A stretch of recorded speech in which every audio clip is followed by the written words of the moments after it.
સુરતના સચિન જેઆઈડીસી વિસ્તારમાં જાહેરમાં લોખંડના સળિયા, બેલ્ટ અને લાકડાના ફટકા સાથે આતંક મચાવતો એક વિડીયો સોશિયલ મીડિયા પર વાયરલ થયો હતો. આ વિડીયોના સીસીટીવી ફૂટેજ સામે આવતા જ સમગ્ર વિસ્તારમાં ભારે ફફડાટ અને આતંકનો માહોલ સર્જાયો હતો.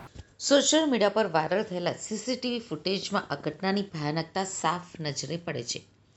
ફૂટેજની શરૂઆતમાં જોઈ શકાય છે કે એક અજાણ્યો વ્યક્તિ જીવ બચાવવા માટે આગળ દોડી રહ્યો છે અને તેની પાછળ 4 યુવકો લાકડા અને લોખંડના હથિયારો સાથે દોડી રહ્યા છે. ત્યારબાદ આસપાસના એક ઘરની બહારથી 4 થી 5 લોકો અચાનક જ બહાર આવી જાય છે. આ ટોળકી પૈકીના એક મુખ્ય આરોપીના હાથમાં અંદાજે 4 ફૂટ લાંબો લોખંડનો ભારે રોડ જોવા મળી રહ્યો છે, જ્યારે અન્ય એક આરોપીના હાથમાં ચામડાનો બેલ્ટ છે, જેને તે હવામાં વીંજી રહ્યો છે. આ દરમિયાન હથિયારધારી યુવકો ત્યાં નજીકમાં બેઠેલા એક નિર્દોષ વ્યક્તિ ઉપર લોખંડના રોડ વડે જોરદાર ફટકો મારી દે છે અને મકાનની અંદર ઘૂસીને લોકોને સતત જાનથી મારી નાખવાની ધમકીઓ આપતા નજરે પડે છે.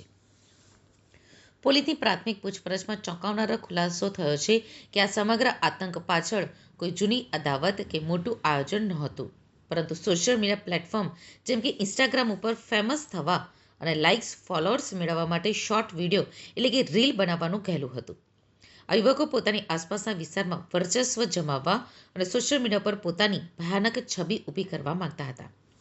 પોલીસે મળેલી ચોક્કસ બાતમી અને ટેકનિકલ સર્વેલન્સના આધારે આ ચારેય આરોપીઓ સુરતના સચિન જેઆઈડીસી વિસ્તારના પાલીગામ સ્થિત વિરાટ કોમ્પ્લેક્સ નજીક છુપાયેલા હોવાની માહિતી મળી હતી.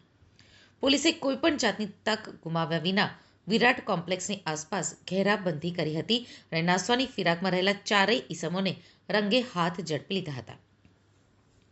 જાહેરમાં લોખંડના સળિયા લઈને ફરતા આ ગુંડાઓ પોલીસ સામે આવતા જ એકદમ નરમ પડી ગયા હતા. પોલીસની આ આક્રમક અને ત્વરિત કાર્યવાહીના પગલે સ્થાનિક રહીશો અને વેપારીઓએ ભારે રાહતનો શ્વાસ લીધો છે. પકડાયેલા ચારેય આરોપીઓ મૂળ ઉત્તર પ્રદેશ અને મધ્યપ્રદેશના વતની છે અને સુરતમાં રોજગારી અર્થે આવીને અસામાજિક પ્રવૃત્તિઓમાં લિપ્ત થયા હતા.